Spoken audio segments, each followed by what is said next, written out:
আজকের পর্বে করে দেখাবো বেসন দিয়ে যে পদ্ধতিতে বরফি করলে সবচেয়ে বেশি স্বাদ সেটাই তোমাদের শেয়ার করব। প্রথমে একটা নারকেল নিলাম, নারকেলটা আমি ফাটিয়ে কড়াইয়ে নিলাম। আর লাগবে বুটের ডালের বেসন।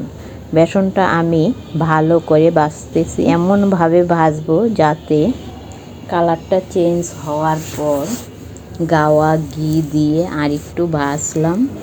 পরিমাণ মতো চিনি দিয়ে ভাজার পর যে নারকেল কুড়িয়ে রেখেছিলাম সেটাও দিয়ে আরেকটু নাড়াচাড়া দিয়ে পরিমাণ মতো দুধ দিয়ে একটা মন্ডের মতো তৈরি করে নিলাম। আমার হাতের কাছে গুঁড়া দুধ ছিল না বলে আমি ঘন গরুর দুধটা গুঁড়া দুধটা দিয়েই করার চেষ্টা করবে।